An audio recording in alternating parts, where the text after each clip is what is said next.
Assalamualaikum warahmatullahi wabarakatuh. Apa kabar anak-anak sekalian? Semoga kalian dalam keadaan sehat walafiat dan tetap semangat belajar di rumah. Anak-anakku sekalian, kembali hari ini kita belajar IPS dengan pokok bahasan aktivitas manusia dalam memenuhi kebutuhan hidupnya dengan subpokok bahasan pasar dan harga. Tujuan pembelajaran kita hari ini adalah yang pertama, siswa dapat mendeskripsikan pengertian pasar. Yang kedua, siswa dapat menyebutkan macam-macam pasar. Yang ketiga, siswa dapat menjelaskan pengertian harga barang. Anak-anakku sekalian, minggu kemarin kita sudah mempelajari mengenai permintaan, penawaran, dan harga, di mana permintaan itu berasal dari pembeli yang akan membeli sejumlah barang yang dibutuhkannya. Kemudian penawaran itu yang berasal dari penjual yang menawarkan barang yang akan dijualnya.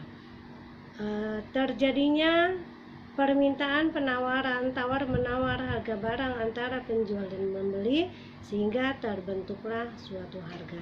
Materi kita pada hari ini mengenai pasar dan harga itu kelanjutan dari materi minggu kemarin, bagaimana fungsi pasar sehingga terjadi tawar-menawar barang dan terbentuklah harga pasar. Untuk lebih jelasnya mengenai materi pasar dan harga barang ini, marilah kita simak penjelasan berikut ini. Pasar secara sederhana dapat diartikan tempat bertemunya antara penjual dan pembeli untuk melakukan transaksi. Di era globalisasi ini, antara penjual dan pembeli dapat melakukan transaksi tidak secara langsung, yaitu bisa melalui SMS, melalui mobile banking, melalui media internet lainnya. Artinya saat ini pasar mengalami perkembangan dalam konsepnya. Oleh karena itu, pengertian pasar tidak sebatas tempat bertemunya penjual dan pembeli saja, tetapi pasar juga ada transaksi, ada tawar-menawar antara penjual dan pembeli yang disepakati oleh mereka. Harga ialah nilai tukar suatu barang yang dinyatakan dengan uang. Dalam ilmu ekonomi, yang dimaksudkan dengan harga pasar ialah harga yang disepakati antara penjual dan pembeli. Dan pada harga ini, barang yang diminta sama dengan jumlah barang yang ditawarkan. Harga pasar dapat disebut juga sebagai harga keseimbangan, karena pada harga tersebut ada keseimbangan antara jumlah barang yang ditawarkan dan jumlah barang yang diminta seimbang. Terbentuknya harga pasar ini melalui proses tawar-menawar terlebih dahulu antara penjual dan pembeli. Harga pasar ini terjadi setelah adanya kesepakatan harga antara penjual dan pembeli. Materi selanjutnya, fungsi pasar. Pasar memiliki fungsi, antara lain sebagai berikut. Fungsi distribusi. Melalui transaksi jual-beli, produsen dapat memasarkan barangnya baik secara langsung maupun melalui perantara. Fungsi pembentuk harga. Pasar merupakan tempat transaksi penjual dan pembeli pada mulanya melakukan tawar-menawar dan akhirnya terjadi kesepakatan harga. Tawar-menawar ini dilakukan agar terjadi kesepakatan harga antara penjual dan pembeli. Fungsi promosi. Pasar memiliki fungsi sebagai tempat menjual barang sekaligus memperkenalkan hasil produksi dan barang, biasanya dipajang di tempat yang terlihat oleh konsumen. Macam-macam pasar. Pasar banyak macamnya, dan pada dasarnya pasar dapat dibedakan menurut beberapa kriteria, antara lain sebagai berikut. Pasar menurut wujudnya.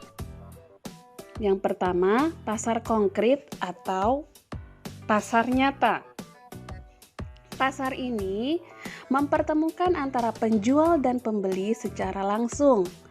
Barang yang ingin diperjualbelikan ada di tempat.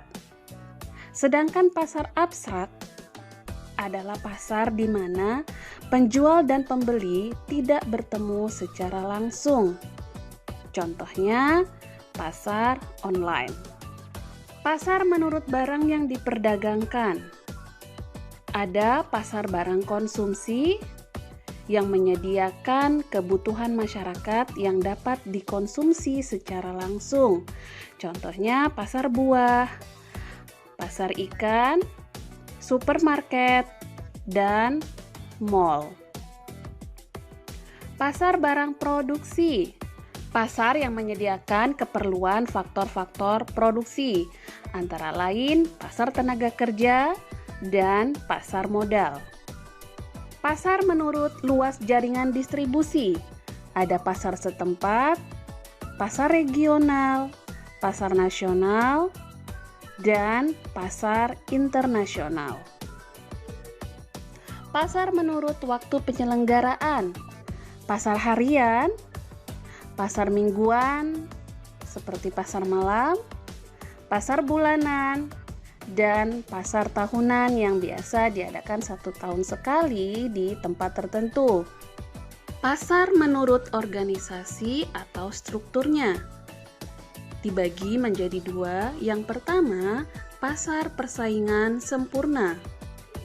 Suatu pasar di mana jumlah penjual dan pembeli sangat banyak dan produk yang ditawarkan sejenis.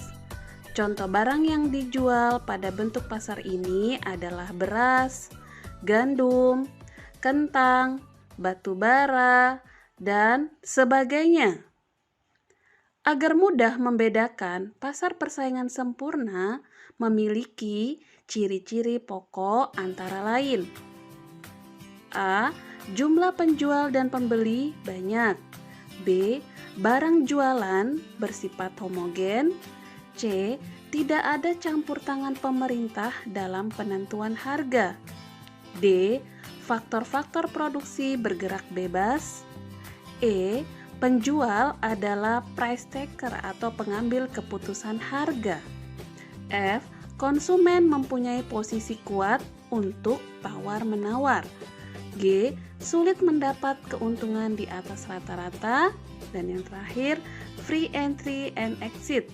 Tidak ada hambatan untuk keluar masuk pasar bagi penjual. Selanjutnya, pasar persaingan tidak sempurna. Tidak cuma manusia doang loh ya yang nggak sempurna, tapi pasar juga ada loh. Balikan dari pasar persaingan sempurna. Pasar persaingan tidak sempurna merupakan jenis pasar yang hanya memiliki penjual terbatas, tetapi pembelinya sangat banyak. Pasar persaingan tidak sempurna juga memiliki ciri-ciri pokok loh, antara lain A. Hanya terdapat sedikit penjual dengan sangat banyak pembeli. B. Harga ditentukan oleh penjual karena ada unsur monopoli sehingga interaksi ekonomi atau jumlah permintaan dan penawaran kurang berperan dalam pembentukan harga. C. Sulit untuk produsen atau penjual baru masuk ke dalam pasar. D. Barang dan jasa yang ditawarkan bervariasi, tetapi akan sulit untuk mencari barang substitusinya. Nah, dalam pasar persaingan tidak sempurna ini dibagi menjadi beberapa jenis, yaitu yang pertama, pasar monopoli. Pasar monopoli memiliki ciri hanya ada satu penjual dan pembelinya banyak. Contohnya PLN, PT Kereta Api Indonesia, Pertamina, dan PDAM. Yang kedua, pasar oligopoli memiliki ciri pasar dikuasai oleh beberapa perusahaan, tetapi barang yang diperjualbelikan homogen. Contohnya, deterjen dengan berbagai macam merek, sabun, pasta gigi, dan lain sebagainya. Yang ketiga, pasar monopolistik yang memiliki ciri ada beberapa produsen dengan jenis barang yang serupa, namun karakteristiknya berbeda-beda. Contohnya kendaraan roda 2, ada merek Suzuki, Honda, Kawasaki, Yamaha, dan lain sebagainya. Demikian anak-anak materi kita hari ini. Semoga kalian dapat memahami penjelasan mengenai pengertian pasar, macam-macam pasar, serta pengertian harga. Kalau ada yang kurang jelas mengenai penjelasan tadi, bisa kalian tanyakan melalui WA grup kelas kalian masing-masing. Kemudian jangan lupa kalian mengerjakan tugas-tugas yang sudah Ibu upload melalui aplikasi model SMP 2. Demikian pertemuan kita hari ini, kurang lebihnya mohon maaf. Salam sehat dari Ibu. Wassalamualaikum warahmatullahi wabarakatuh.